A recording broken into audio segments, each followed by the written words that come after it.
And we're live. How's it going, guys? Again, I'm Jerome from Bits and Tokens, bitsandtokens.com.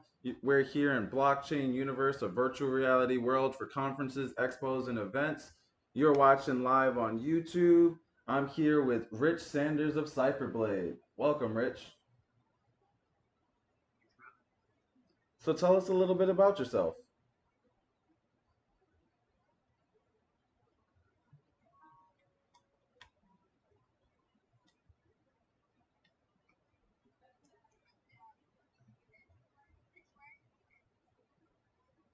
He's probably explaining right now, but we can't hear him.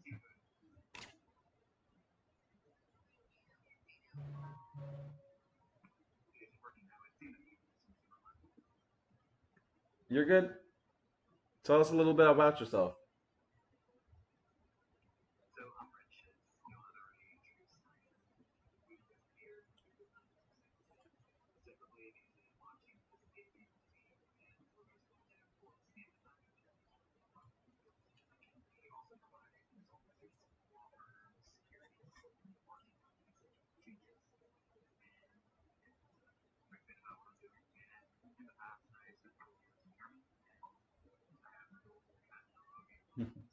Nice. So how did you come to start Cypherblade? What got you to this point?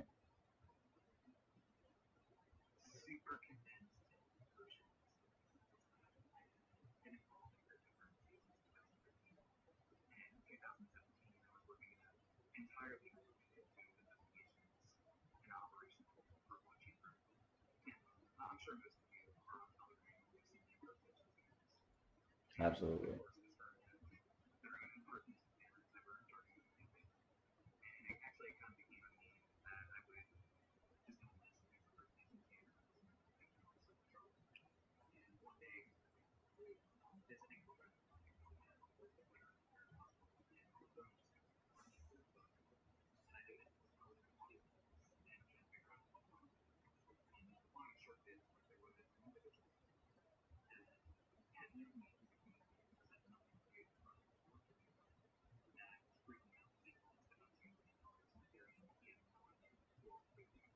Yikes.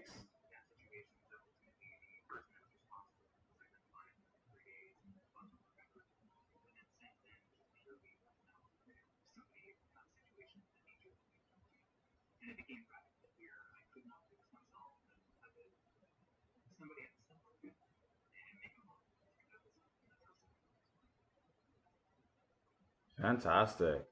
How often do you get people that are reaching out to you in regards to issues like this?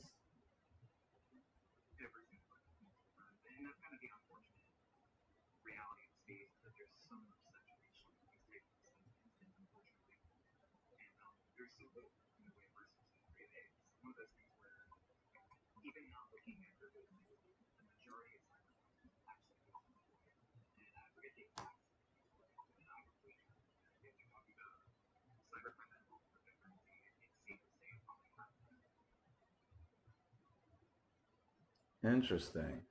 And then what's the typical platforms that you see those attempts on? Bitcoin, on Ethereum, which platforms?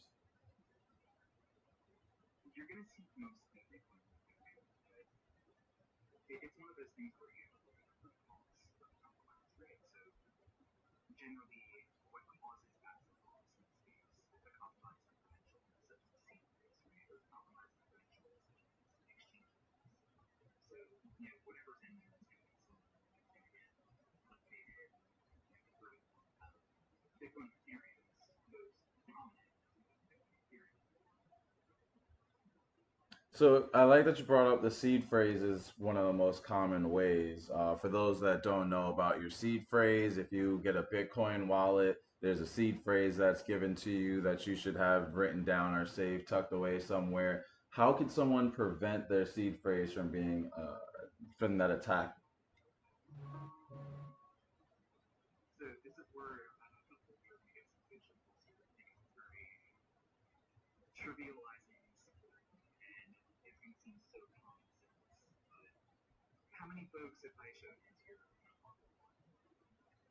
Put up some emojis if you have a hardware wallet.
Interesting. So we're talking about your private keys and your, code, trying to keep those as tucked away and hidden so that way people don't find them. But how are people finding them?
Is they're just going to take a picture of it and put it on their phone. So anytime that you're adding a step to the security process, it has to be evaluated as what is the likelihood of the general populace utilizing this preventative measure as opposed to overlooking it. I think things like stone, what do you call it? Is it a stone book, or is it actually like some kind of physical stone solution? It's like a stone encryption book. So it's like a book. The paper is made out of stone, so it's supposed to be heavy duty. And then you write in it with like ghost ink. So basically you use a black light to actually see the ink come like, and then you encrypt everything's encrypted. I know So it's like exactly an what you're encrypted talking about. phrase. Yeah. Yeah. Okay. Yeah, I've seen that before on Twitter. Yeah, I mean, it's a great concept, right? And I encourage the use of solutions like that. But again, it's bearing in mind, what is the likelihood? Yeah, those of you listening in right now, you might be likely to use something like that, but think of your friends and family, and what is the likelihood of A, getting them to want to utilize cryptocurrency at all, and then B, taking the extra step of something like that? And I'm sure the answer in most of your heads is it's going to be pretty unlikely to have them take that extra step. But you have to encourage them to, right? And the big thing that we need right now in this industry is folks normalizing that. It has to be an expectation because otherwise we're going to continue to see this type of theft, and that's definitely a roadblock to mass adoption.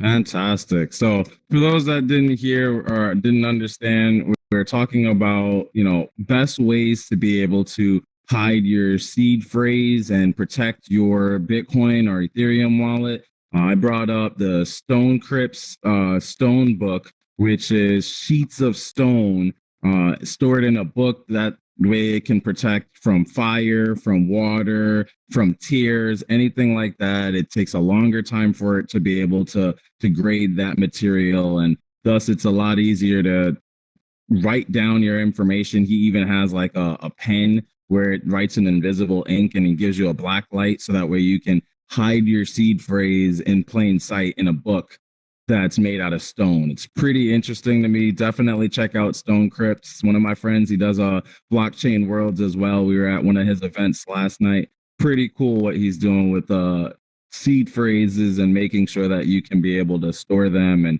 protect your seed phrase, which it sounds like that's really important in this space since you're seeing people getting their wallets attacked every single day, right? Absolutely. And you said from tiers. Did you invest in Hex? I did not invest in Hex. I was saying that the Stone Crypts Stone book can protect from tearing. Like you can't rip the, I think somebody in the stone. audience got it. Yeah, I'm picking up what you're putting down. It was just a joke about Hex. I think someone in the audience got the joke there.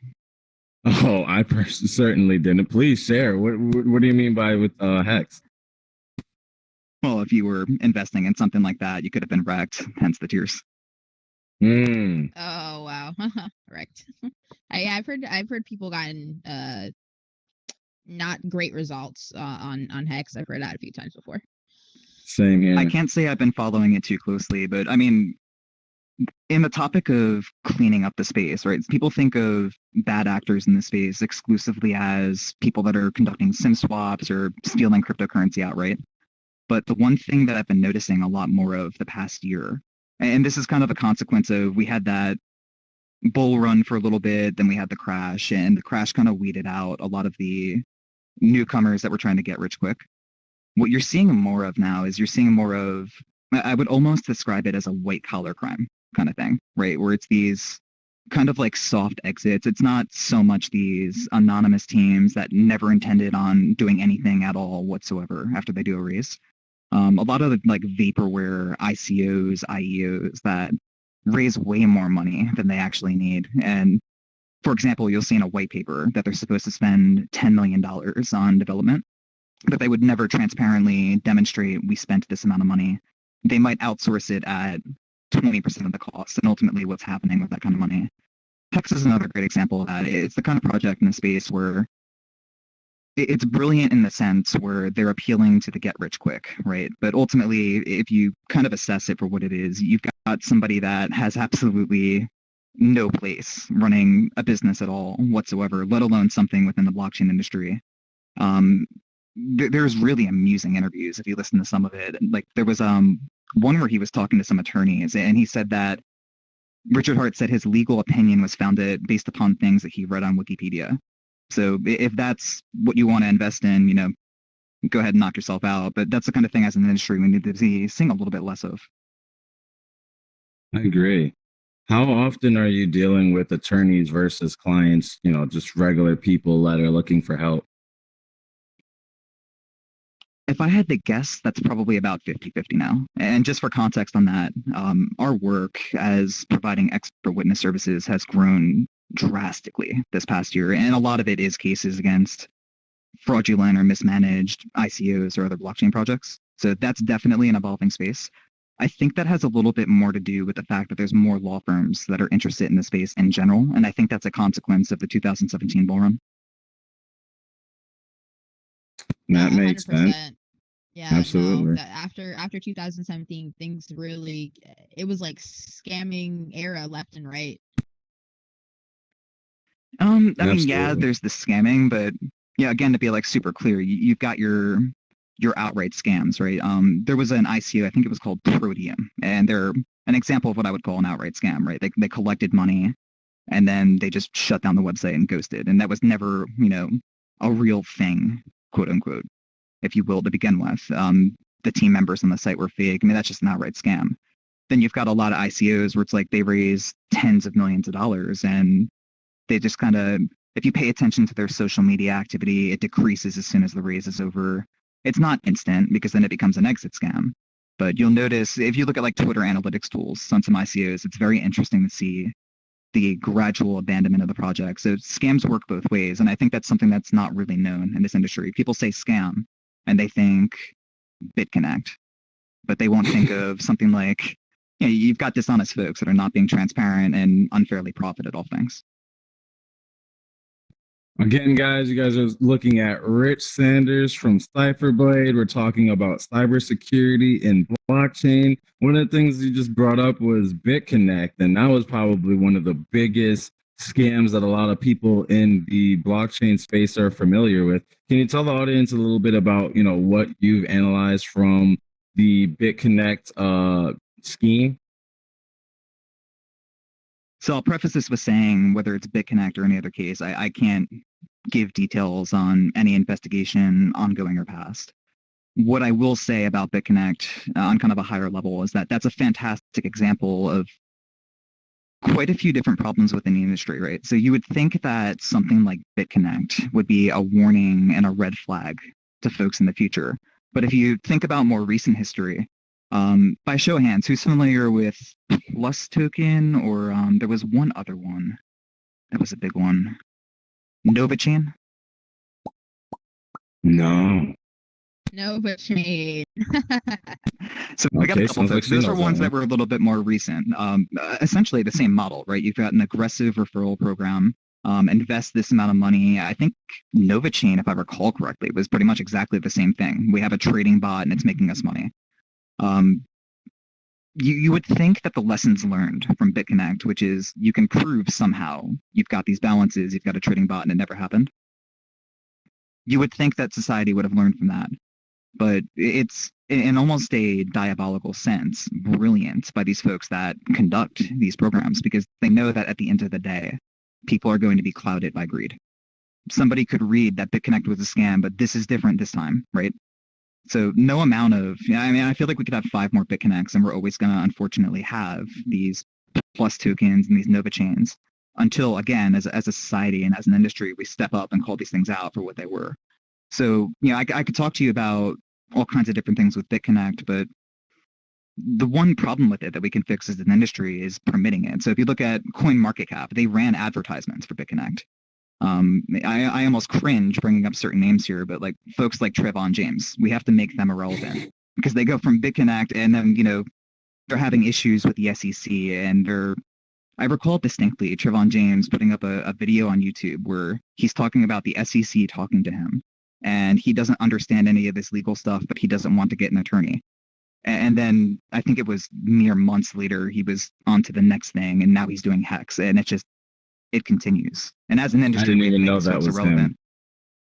Well, I mean, it's almost one of those things where I cringe mentioning his name because it goes against making him irrelevant, but he's a fantastic example. He's not the only one. Those are the ones that just stop paying attention to them, stop retweeting them, stop commenting on them, weed them out of the industry. You guys Yeah, hear that? I feel the same when you say that because I've noticed that there's another kind of example. There was a guy I went to a conference about a year ago when everything was still open, but basically he was claiming at one point in time to be the co-founder of Bitcoin, and I didn't know that. He was a friend of mine, and he got called out at a conference. One of the guys there called him out and put him on video and told him to get out of here. He's a scammer. And, you know, when I heard that, like, you see these guys and they blend in with you every day and they don't seem like they're harmful, but in reality, they've been around for years, you know, telling people lies, feeding people lies. And it's really important to like see who these people are and like, you know, it's really important to do your own research, even when you're making friends in this space, because you never know who's who. And, you know, next thing you know, here's people claiming that, you know, they were co-founder of Bitcoin, Satoshi's best friend. Meanwhile, their ex-wife is hitting them up on Twitter saying, you know, that's a lie. He was a DJ, didn't even own a computer. So it's really funny how the truth comes out. Absolutely. And, you know, a key phrase you said there is do your own research, right? And there's a lot of mantras that you hear in this industry, like do your own research, or, not your keys, not your coins. I just hear them repeated all the time. And then these things continue to happen. I hear not your keys, not your coins. And then people are shocked when they have their life savings on an exchange that gets hacked or exit scams. Do your own research is a great one. And the great example I'll give you is that all of you listening in on this right now, statistically, you're the folks that are not going to be the targets of these hacks or scams because you're doing your own research. Simply by being here right now and listening to this, you're demonstrating that you care about things within this industry besides turning a quick profit, because this is not a discussion about what the price of Bitcoin is going to be next month or next year. I don't care about those things. I don't follow those things. So if you're listening in on this, you care about industry health and you care about security. So if you kind of analyze the motives, though, of most folks that entered this space, the folks that came in 2017 and registered on Coinbase, it's an unfortunate thing. It sounds bad to say, but their motive is to get rich quick. So these things like BitConnect, it made sense why they came across when they did. And hopefully, those of you in the audience, what you're going to do when you're inspiring folks to get into the space is really instilling that do your own research and follow these instructions. Take the 5 minutes to secure yourself. If you're going to invest a significant sum of money, then spend a few hours really looking into the project. You guys hear that from Rich Sanders. That is well said. Really appreciate having you on here. Guys, if you have any questions, start hitting that button to raise your hand, and Elise will drop that in there actually, soon. I'm gonna enable the button for them to raise their hand. I've already approved one question, which is Future SC.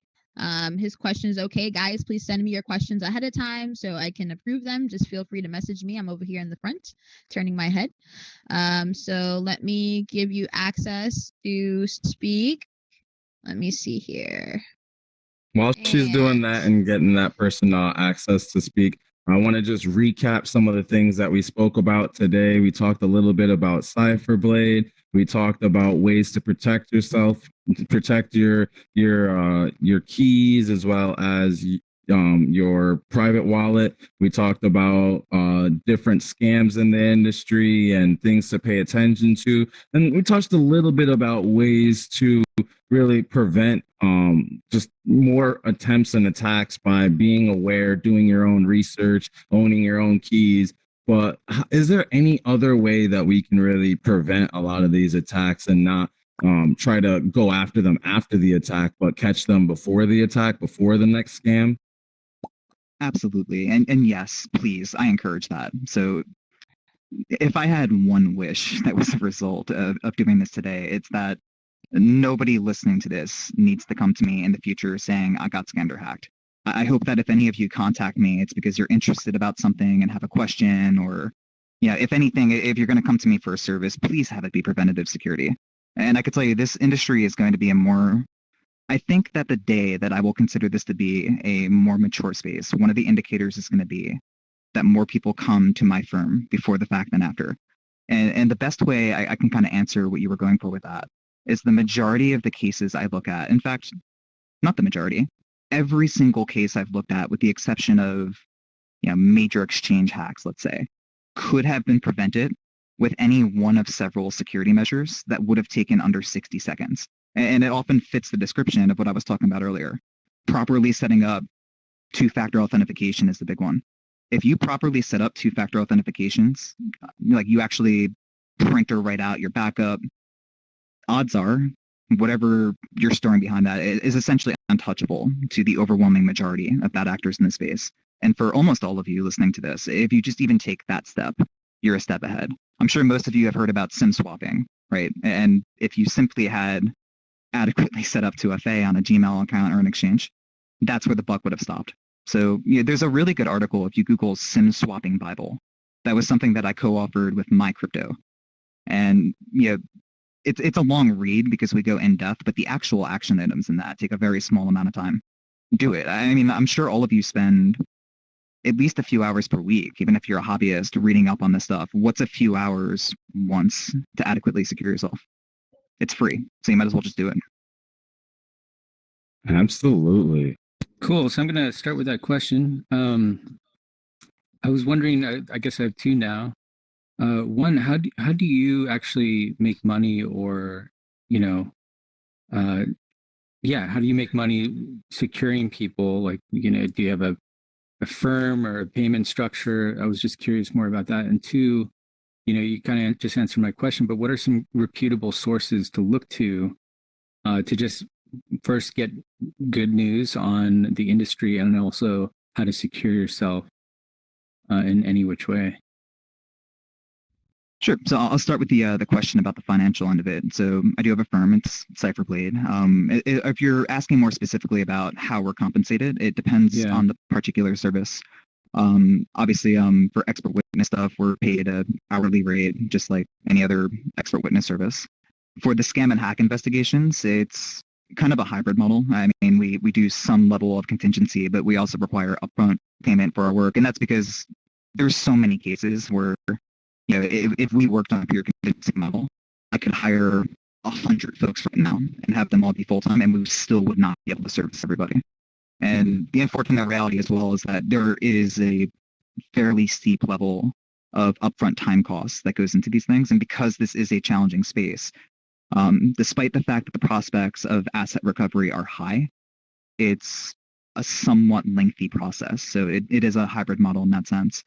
And as far as reliable news, if you're referencing more on the topic of cybersecurity, you can feel free to follow my firm's Twitter or my Twitter. My Crypto puts out some really good stuff on this. Harry with them is an absolute trove of knowledge. There's some really good stuff that's put out by Chainalysis and CipherTrace. If you read some of the reports they put out, it provides good insights as far as high-level crime stuff. But if you're talking more on the kind of topic of personal security, I would keep that agnostic of the blockchain industry, and I would look more to general cybersecurity accounts. And Swift on Security is a hilarious Twitter account to follow, and it's not crypto specific, but they do address some pretty interesting topics that make you think. I see somebody seems to know who I'm talking about. Cool. So I just wanted to do a quick reminder about, any acronyms you may use going forward. If you could just quickly, you maybe not define them, but just say what they mean or refer to. Just like 2FA, I didn't even know about 2FA. I thought SHA was the thing or whatever. But yeah. Oh, sure. Never hesitate to ask, whether it's a security acronym or, I mean, I've got military background, so I'll throw acronyms out there on occasion when I don't catch myself. So Gotcha. Don't hesitate to ask. Cool. Well, I mean, do you know what 2FA is now? No, I'd love somebody to say something about that. By the way, we're usually muted, so we can't really ask questions in general. But yeah, I got just you. heads So up. two-factor authentication is Two-factor. think of something Okay, you know cool. and something you have. Yep. Yeah, So yeah. something Now you I know, understand. something you have. Something Cool. you know is your password, right? Something you have is your second source of authentication. The thing with that, though, is there's two very common and another somewhat common, but should be more common method of it. And I want to go over these really quick because it's actually pretty important to the topic of theft of cryptocurrency. So a lot of you are probably aware of the fact that text message 2FA is woefully inadequate in this space because the amount of SIM swapping that goes on. But think about two things. Why do people use it? And why do service providers offer it? Well, people use it because they don't want to take the mere 2-3 minutes it would take to download Google Authenticator or Authy or whatever the solution they want to use is. I mean, I could take somebody in the audience right now that's never used it and time them, and even somebody that is brand new and really wants to read through it, you're looking at a 5-minute process. And if you're utilizing this, I'm going to break this down in the simplest of terms. If you're utilizing app-based 2FA, let's say Google Authenticator, that resides on your phone. So if you're SIM swapped, it's not like the person that takes over your phone number gets access to your Google Authenticator because that's essentially an app that's stored on your local device, right? The only way to defeat that is that if you improperly store the backup code for your 2FA, then it can be defeated. And think of it from the service provider's perspective, right? They will offer SMS-based 2FA because they know that their conversion rate will decrease if they only offer app-based 2FA. Now, there are some exchanges, and I'll actually give a big shout out to Bittrex on this one. They require you to utilize app-based 2FA. And despite this, people that register on Bittrex, there have been folks that have lost money from their Bittrex accounts despite 2FA because what do? Well, Bittrex is requiring them to set up 2FA, but what they do is they put their their secret key for it on Google Drive on an account that's not protected by 2FA. So does that kind of answer your question on the importance of 2FA and what it is and what it does? Totally. But you might as well explain SIM swapping while we're at it. I mean, SIM swapping could be its whole entire presentation, but Okay. SIM swapping it's super summarized. It's a method of attack where, let's say I know who you are by name and you have something I want, money, right? And if I have a reasonable guess that you're kind of relaxed in your cybersecurity, if I can conclude that if I had access to your phone number and I could reset things and I could steal something, that would be a motive to SIM swap somebody, right? And what a SIM swapper would do, there's one of two core ways that it happens. And up until about, I think, a year and a half ago, the most common way was that they would just call the mobile phone carrier and pretend to be you and request that your phone number be ported to a new device. And it's really, early on, it wasn't that hard to do, right? Because I could run some open source intelligence on you. And by the way, when I say open source intelligence, I'm not talking to like closed tools that someone like me would have access to. I'm talking about things like Spokio or Truthfinder or something that any of you can go utilize. And I can pull up your address. I can pull up your date of birth. So any of these generic identity verification questions that would be asked are just kind of made moot at that point. It's one of those things as well where they might ask you for, what's your account's password? But if you look at some of these videos involving SIM swapping, it's actually kind of funny when you see red teamers do it, because you'll see, I could pretend with a voice changer to be your wife and say, I don't know the password, but, he's on vacation and I need to get in the account because I got to make a change for the bill, and, add a crying baby into the background. I've seen that one done before. And the service rep on the phone is going to feel pressured to do that SIM swap. Once that phone number is ported to, let's pretend I'm the SIM swapper here. Once it's ported to my phone, well, if you don't have app-based 2FA and if you have your phone as the way to reset all of your passwords on certain accounts, let's say you have a Gmail and, you only have SMS. If I reset it with that, your Gmail is probably the keys to everything else, or at least for a lot of the, for a lot of normal folks, their Gmail account is the keys to the castle. So I might immediately get a private key just from your Google Drive. I might be able to reset your Binance password through Gmail. So that's the common way SIM swapping happens. Gotcha. Thank you. Very welcome. All right, we got a one more question from BTC Kitty. You are next. Let me give you some mic access here. Go for it. I don't know if you're basically I'm a little curious about the big Binance hack, and maybe you know something about it. I had a hunch that at least one of the major exchange hacks would get addressed. So I can't say anything about that. What I can say is that I do applaud Binance for levels of transparency that they've had in certain things. And one big problem with the industry as well, if you want to kind of talk on the topic of exchanges, and this might disappoint you because I'm not going to talk about the actual Binance hack, but at least this might touch a topic you're interested in. There's a lot of exchanges that have experienced breaches and not reported it. And actually, it's not even just exchanges. I've seen this happen to VCs. I've seen this happen to ICOs. And that's a big problem because ultimately they'll end up running insolvent. So the fact that Binance took the steps they did is definitely worthy of commendation. And I could talk about exchanges for hours on end. I mean, I gave the example of reporting hacks. How many exchanges have you heard of? I mean, there's Cryptopia is one of them. There's a whole bunch of them where they're going to suddenly shut down for maintenance and then have all these excuses, and then it's just revealed weeks, months later. It's a real bad look. And also about Authy. So as far as I understand, it is susceptible to SIM swap attacks. So it's actually very poor 2FA, no? It depends on the settings you utilize within Authy. Okay. I know what you're talking about. There is a way where you can reset it through phone, but it's an option that you choose or not to choose. Great question. And actually, I can build off of that to something that's really handy for you. So I don't want to demonize the utilization of phone numbers as a method at all, because it's unfortunately, and this kind of shows, this is the only area I can think of where the blockchain industry is more mature and advanced than the banking industry when it comes to security. It's it is an expectation that app-based 2FA is offered on exchanges these days. As far as personal banking, I'm with USAA and they have all kinds of crazy security options. I've seen tons of banks that don't even offer app-based 2FA, and it really makes you scratch your head. So at least we've got that going for us as an industry. All right, we have one more question over here from Josh. He has a question regarding some security. I will give you megaphone access. Go ahead, Josh. All right, can y'all hear me? Yes. Yep. Excellent. Got you loud and clear. So, I run a crypto education YouTube channel called Chain Toots, and one thing I get a ton of is spam comments from basically fake recovery scammers that claim if you lost your coins, that they can get them back for you. So I did a little mini investigation on them to kind of see what they try to get from you.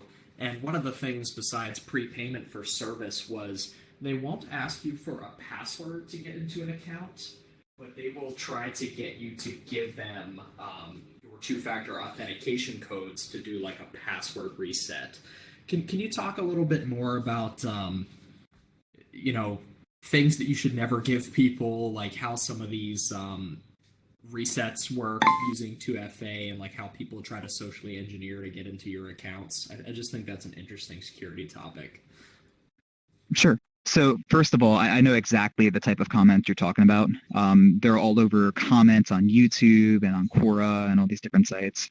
I've actually done some analysis of those types as well. And it's, for those of you that remember the Nigerian prince emails of the 90s, right? If you think about how absurd those emails were and just how the way they were formatted would make most of you listening very unlikely to fall for something like that. It was actually a self-selecting bias that was done deliberately because the folks that would respond to that were the ones that were likely to fall for the scam, right? So they're doing the same thing. These folks that are trying to say that they're going to be able to assist you with recovery. I've looked at some of these folks before and they'll want to talk to you on Skype or Telegram, and the stuff they share, I mean, the screenshots I have are just absurd. I had one try to tell me that he could, I'm trying to remember how to verbatim quote him, triangulate the killer root Bitcoin address based upon IP triangulation. I mean, this dude was just copy and pasting something out of some horrible movie. I didn't even know where he was going with it. But to somebody that's desperate, if they have absolutely no context on what I do, and most folks are going to have no context on what I do, and they see a whole bunch of computer screens with fancy looking graphs and codes, I mean, it could be believable when they want hope. So unfortunately, there's going to be a lot of them. I'm going to start with that first, which is if they're not a public facing person, and that's not just having a LinkedIn, but if you haven't, trust but verify. Get on a call with them, get on a video call. Do they have a site that's reputable? Is the site new or has it been built out? What's their social media presence? So look at that. As far as the social engineering methodologies to get access, your question was more about credentials than sending money, to be clear.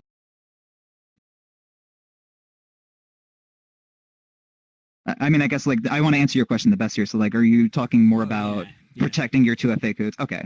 And not so much about sending money to a scammer. So exchanges say this all the time. Muted still. No, you're fine. You're fine. Okay, so exchanges say this. Gotcha. So exchanges say this all the time, whether it's during the sign up or whether it's in periodic messages or emails. They'll say something like, "We will never ask you for your password. We will never ask you for your 2FA code." And again, it's the kind of thing where most of you in the audience know this, or even most folks that are not familiar with the blockchain industry but are familiar with tech would know there's no practical reason to give somebody that works for an exchange your credentials because they work for the exchange. They don't need your credentials, right? So that's kind of step one. Yeah, if something doesn't add up, put a level of scrutiny into it. It's if these folks simply took the extra step instead of trusting the random support person that messaged them on Telegram of trust but verify, go to the exchange site and send them an email and say, hey, does this check out? there's no reason why anybody needs your private key or seed phrase. Zero. Never. Absolutely never. And I've seen that one a whole bunch too, right? There's a fork of Bitcoin and, it's too difficult or they don't want to take the time to figure out how to do it. So I've seen a whole bunch of, this was really big during like Bitcoin Gold. These websites that would offer to do it for you, and then guess what? Everything in your wallet's gone. So don't get greedy, trust but verify. You're not losing anything by not taking a step. You can lose something by taking a step. Does that make sense? As my mom would always say, prevention is better than cure. Looks like you just has a question. Hit the raise hand button, buddy, and I believe if you send your message to Annalise, she'll be able to verify your question before we ask it to Rich. Again, Richard, I want to thank you so much for joining us up here and educating the audience more about protecting themselves, prevention, ways that you can secure your private keys, the scams to look out for, and actually doubling down on what Josh was saying and asking in regards to those spam bots that pop questions on Telegram, on YouTube. How do we prevent that or stop that from happening? I get those all the time. Can we be friends? And I'm just like, I know it's a bot and I'll just ignore it. But how do we get to the point where those bots just don't exist anymore? That is going to be on the industry, not on the end user. And not even just the industry. I mean, think of the steps that YouTube has taken against this. They've actually focused more on, and I'm normally the one that would disagree with a lot of the YouTubers in this space, but they have focused more on cracking down on the YouTubers than the spam that takes place. I mean, even still to this day, you'll see promoted YouTubes that are live streaming that are just outright scams. Elon Musk giving away, 10x Bitcoin, whatever you send me. I see those promoted. And that's the kind of thing where it doesn't take much time to see that for what it is and shut it down. Some of it is on us as an industry. So the fact that we utilize Telegram as our primary communications platform is a problem. And this can get into the debate between, privacy, security, if folks want to be public facing or not. I would love to see an industry where something like Keybase is more the norm, because if I'm messaging you on Keybase, unless everything I own has been compromised, that is me. As opposed to Telegram, you have to do a little bit more due diligence. I think that there's some steps that we can take as an industry that kind of alter norms, and there's some steps that companies have to take. Tell everybody about Keybase. I'm not aware of that one. Keybase is a messaging platform where there's multiple, in layman's terms, multiple ways to verify you are who you are. So you can integrate it into your Twitter account. You can add PGP to it. You can do all kinds of different stuff so you can associate accounts with it. Okay, so associating it with your other profiles, whereas Telegram doesn't associate with your profiles, which is why you're seeing a lot of scams and people that look like me, look like Annalise, asking you for money. Would that not happen on Keybase because of all of the verification methods? Correct, presuming that you're, looking for all the integrations that the person would have on their profile, right? So like if I message you on Keybase, you're going to see this is linked into my Twitter, this is my PGP, as opposed to if you got a message from me on Telegram right now, you would have to copy and paste my handle or somehow find my UID if you want to use one of those bots and compare it. And most folks aren't going to take that step. So it's just a little bit more clear once the person messages you. But again, it's the kind of thing where I was talking about earlier. How many folks are not properly setting up 2FA despite the instructions being right in front of them? How many folks are not writing down their seed phrase despite being provided a seed phrase book in the hardware wallet box with clear instructions that say, write this down, don't take a picture, don't upload it online. So it's kind of the same problem with Keybase. You can't even get a lot of folks right now to set up a cloud password for Telegram. And your integrations on Keybase are 6 or 7 additional steps on top of that. Wow. Great information, some great content. Thank you so much, Rich. Last chance for any questions. Going once. I don't know where Future, I guess he left, but he had a question. I gave him megaphone access, but he disappeared. I don't know where he went.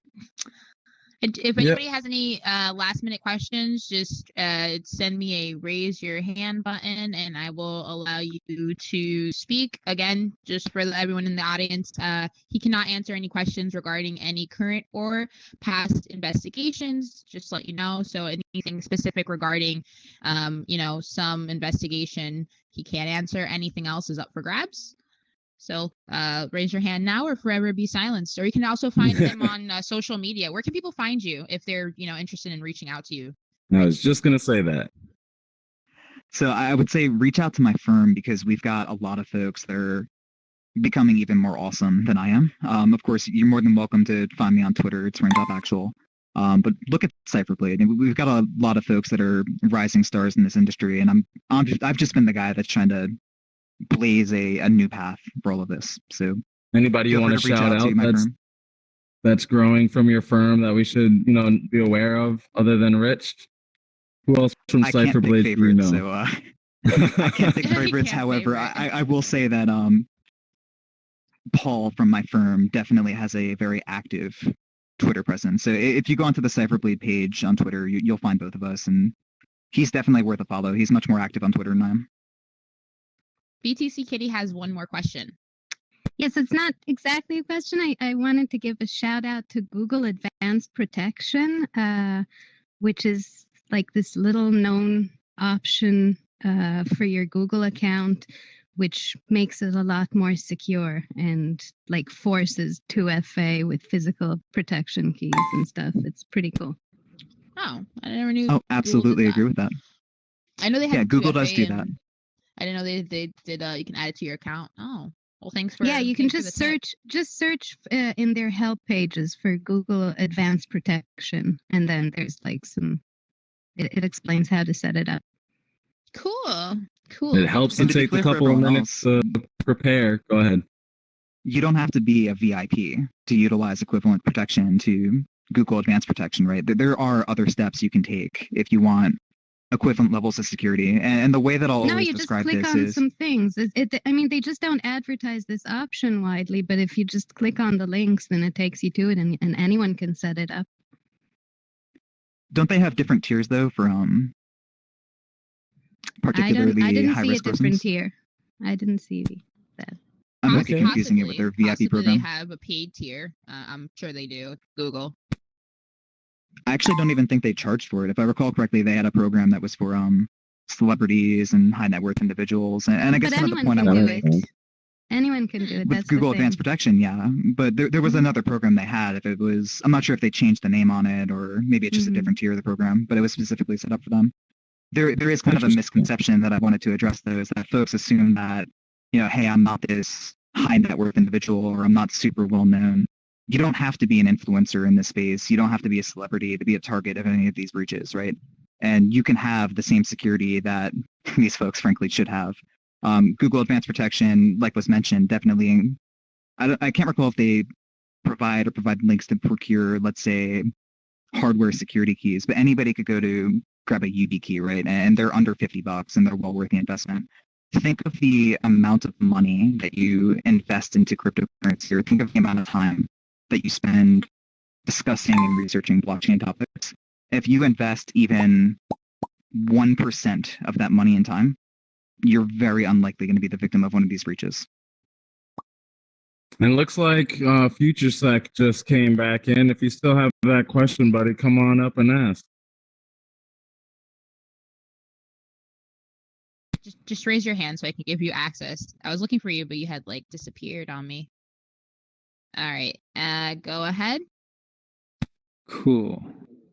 Thank you.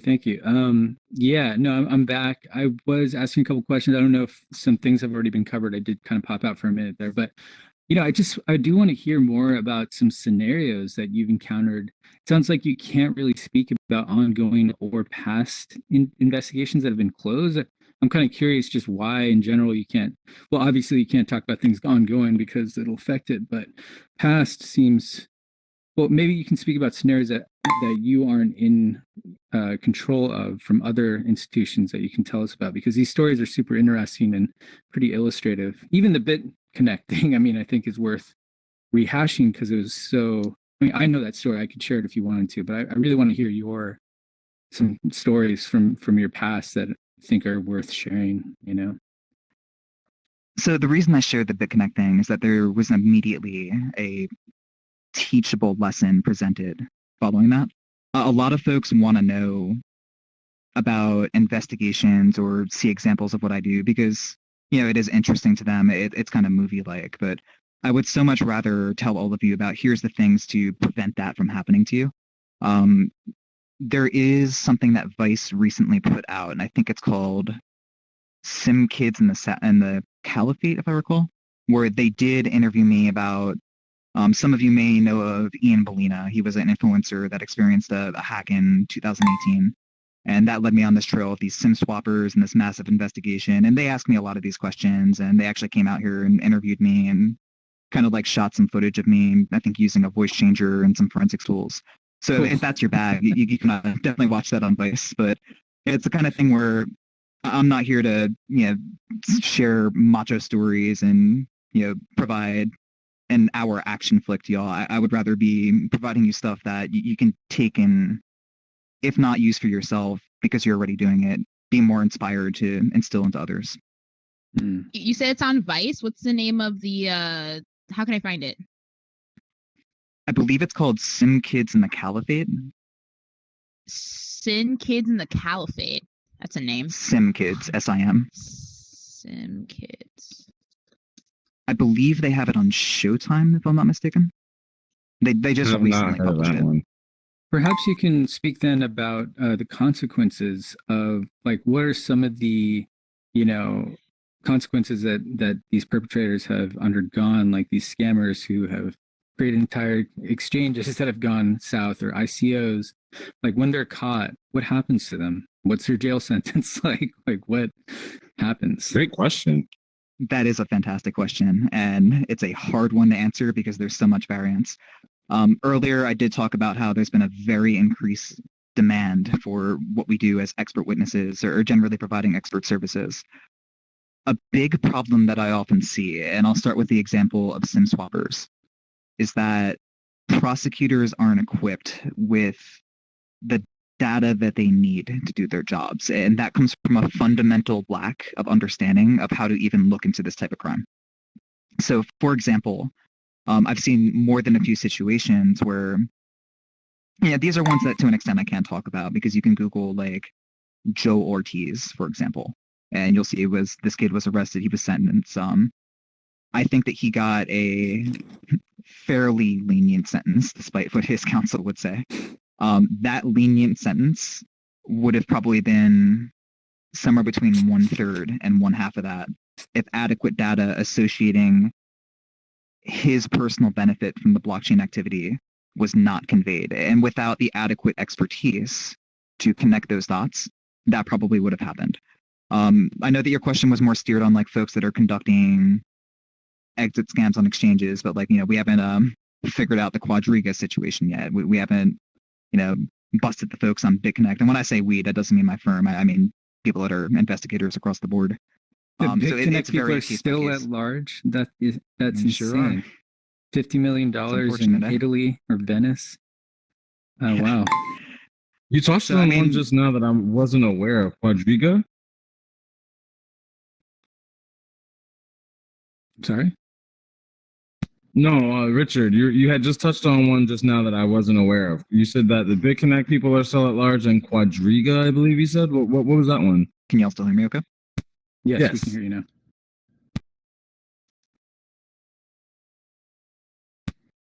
We heard you a second ago. I think he's lost in the sauce. I think he took it off for a second there. So. Yeah, it looks like he took off his headset might be dying. He might be getting it charged or so. I want to know what's the percentage of people who are still out there at large? Like how many people actually get away? Like do they get away? Like I don't know. These are just interesting questions. Yeah, great question. But I think his headset is off at the moment, troubleshooting. I'm hoping he comes back any second now because I really wanted to get the answer to that. Such great questions. Make sure make these VR headsets with longer lifespans that they die too easily. I mean, you're talking about a lot of processing power to run this whole world. And for people that are watching on YouTube, we're currently in Alt Space VR. I'm on my headset. I got mine plugged in because I knew that this was something that can happen. They can last anywhere between an hour to 3 hours in charge, but you got to remember, like, that's a big, heavy battery sitting on your face that's already pulling my head down. Putting a bigger battery on there is just, it's going to be dreadful. So I hope as time progresses, the battery power will grow on smaller headsets. But it looks like we got you back with us, Rich. Wanted to see if you can touch back on that subject of, past stories, but there was one I guess event that you had touched on outside of BitConnect called Quadriga. If you could touch on that, if you're back with us. I don't think looks like he's yeah. AFK. I see him moving, but he's just like there. It Yeah, happens. If So his for head the is up, meantime, what I'll he's, do yeah. is I'll unmute all you guys so you guys can mingle if you have any, mingling bones in your body amongst yourselves. Feel free. Feel free to talk. I'll probably take the camera on a little tour of our virtual world. Let me go ahead and wrap up. Hopefully, Rich joins us back in a sec before I'm Oh, done. Rich, he's But, back now. He's back now. You can see he's got I his headset on. see him, but I don't hear him. Give me a mic check when you're ready, Rich. But again, guys, I'm Jerome from Bits and Tokens. You're currently in the blockchain universe world in alt space. We do events here frequently, pretty much every day. There's a calendar on the right on the wall. Coming up on June 18th, we'll be doing a mining conference. So if you're interested in mining, if you do mine, if you want to know where the future of mining for blockchain and Bitcoin is going, definitely come check out Do You Mine on June 18th. It's from 6 to 8 p.m. Eastern Standard Time. Oh, looks like we lost Rich completely. Again, we are here pretty much daily in alt space. So guys, feel free to talk amongst yourselves. I'm going to take the camera on a little tour to show everybody what's this world looks like. If you guys are interested, come on, follow us. You're gonna do a tour. Oh, well, everyone's muted, so you guys can mingle. Feel free. Hi. Hi. You didn't get to ask your question. What was your question? What were you gonna ask him? Oh yeah, I was gonna ask him if he has. Oh, any Richard's insight back. about Let me bring the camera.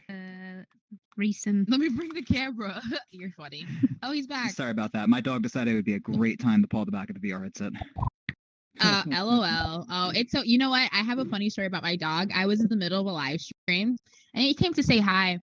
And I don't know what made him, what made him jump at that very moment, but he decided to jump on the table, which is probably about, 3 or 4 feet off the ground or so. And he knocked the laptop off in the middle of the stream. The laptop went flying, broke the laptop, and like all you see is us in a freeze frame jumping, like trying to like push the dog back, trying to jump for the laptop, like launch. And that's like what was frozen on the live stream for like 5 minutes before it decided to turn off. It was crazy. And people were like, absolutely oh my God. Hilarious. It was so funny, but oh my God, like we were a meme on the internet for a week. It was great. So Did you save I really that picture? want to jump back into where you had left off. I was we were curious if you talking saved the about. picture, actually. No, I'm kidding. We could find that. That definitely could be brought up. But we were talking about, scams that had previously happened. We were looking for a little bit of a background story from you, but you had touched on a couple of scams that had happened, BitConnect, and I think you had brought up another one, Quadriga, that I'm not aware of. Yeah, I think that's what you were in the middle of talking about Quadriga. Yeah, so Quadriga was an exchange where there was the death of the founder, and yeah, they're a great example for a few reasons too. I've talked about the theme of trust but verify. Quadriga had actually said at one point that they were utilizing multi-sig, right? And there was a whole bunch of stuff that was stated but never really confirmed to be the case. And what was put out publicly was very contradictory as far as their actual infrastructure. And I mean, I'm not going to get too deep into it because there's some conspiracies that are not well founded and some that are. I think we have audience on. I muted him. Continue. Okay. I Sorry. think It sounds like you're talking about that one. Is this not the one that was in Canada where the founder went missing? Correct. Yes, it was. Okay. All right. Yes. From your analytical perspective, what happened in that situation? I stopped paying attention. Did he actually go missing? Was he ever found? I never followed up with that story. Well, so to be clear, I'll start with saying I'm not on that investigation. So this is entirely outside looking in. I've actually probably spent less time looking into that than even some of you that are listening in on this right now. I will provide an analysis on it, which is, first of all, you really have to look at what was happening with statements from Quadriga prior to this incident to really understand and assess the likelihood of their version of events. And when I talk about their infrastructure and multi-sig wallets, that's a big part of it. I think it's incredibly unlikely that that amount of money. I think that I would say it's incredibly unlikely that somebody with those resources that already has demonstrated an affinity for mismanagement of customer assets is unlikely to have just boofed. And with that level of finance, I could see very feasibly how procurement of identity, and I'm not going to get too much into specifics on that because I just don't want to equip the bad folks out there, but let's say it's accessible at those financial levels. So take that for what you will. I think the more important thing here, rather than talking about theorizing what happened with Quadriga, is an actionable lesson learned for everybody for the future, which is instead of trusting, hey, we're an exchange and we say that we utilize multi-sig, or here's the big one, we're an exchange and we're telling you we're solvent, prove it. What Kraken is doing with having that transparent solvency audit, or BitBuy was one that actually had my firm come by and verify it. Expect that of your exchanges. Don't wait for a situation like Quadriga, because that was already a disaster even before the death or whatever you want to consider it if it's not a death, right? So don't let it get to that point. I think of exchanges like HitBTC as a phenomenal example. They are clearly insolvent, and you do not have to be an investigator with access to the tools I have to see that for what it is. And there's no compelling counter argument, and one day there is going to be an exit with HitBTC, and there's going to be a lot of folks that get hurt because of it. I mean, there's folks that are getting hurt now because of the selective scamming, but that's another topic. We need to learn from these experiences, right? I know that it would be very interesting to talk about somebody faking their death and death certificates and digging up corpses, and I'm sure that's fascinating movie stuff for a lot of folks, but what I really hope is that folks can learn from the experience. Bravo, well said. Is there any last minute comments you want to leave for the audience? Well, actually, BTC Kitty has another question. Go ahead, Kitty. Yeah, do you have any insight about the recent transaction that was like from a very, very old Coinbase transaction? I do not, but if you want to send that to me on Twitter, I'll take a peek at it. Are you talking about the 40 out of 50 like first Bitcoins that were mined? From a UTXO from like February 2009. Was that? Sounds like some homework. Yeah, when was the transaction sent? Was that this week? Yeah, it was earlier this week. Yeah, it was one of the first 50 Bitcoin mined. 40 of the first 50 were sent from one wallet to another. So people are like, "Oh, is that you, Satoshi?" So it's I guess an ongoing conversation right now. Send that to me on Twitter. I'd be curious to take a peek at it. But no, I have not seen that. This past week, I've gotten about 3 to 4 hours of sleep every night. It's been pretty hectic, so I have not had much time to follow ongoing events. Who are you on Twitter again? Raindrop Actual. Huh? Can we put a link somehow in here? Give me a second. I could actually send links to people. I have you on Twitter. The host tools and then message all button can send everybody your Twitter. Your at name. All right. Again, thanks so much for joining us.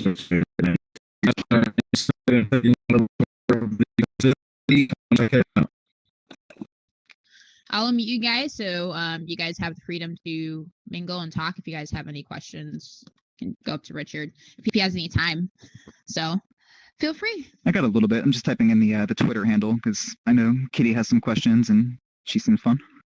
That's well the whole audience. No, she's had. All right, guys. That's always good to have in the audience. Bits and tokens here. Over here's our VR events. And this is the upcoming event on June 18th. Do you mind? For all you miners out there, come on, come learn. We're here in virtual reality, Cool. altspacevr.com. Let's give you guys a quick little tour of the space. If you're interested, follow me.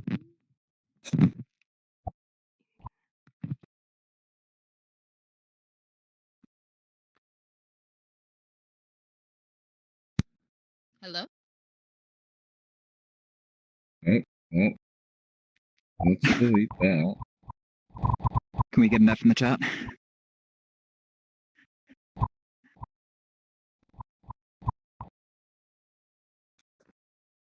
That'd be fantastic.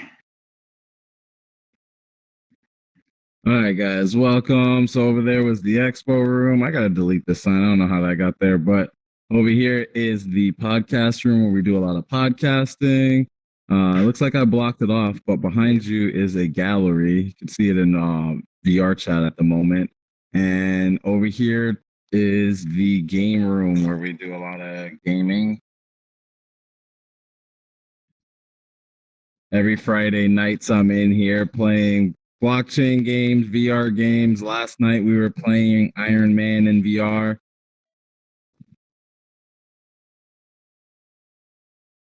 Looking to do some more in alt space games. I've been working on a obstacle course for you guys for the next VR game night, Friday nights at 8 p.m. Eastern Standard Time. And that's a quick little tour. Pretty awesome.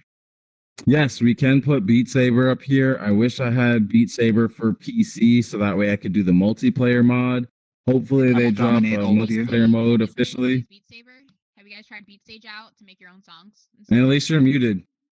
Oh, am I? Why?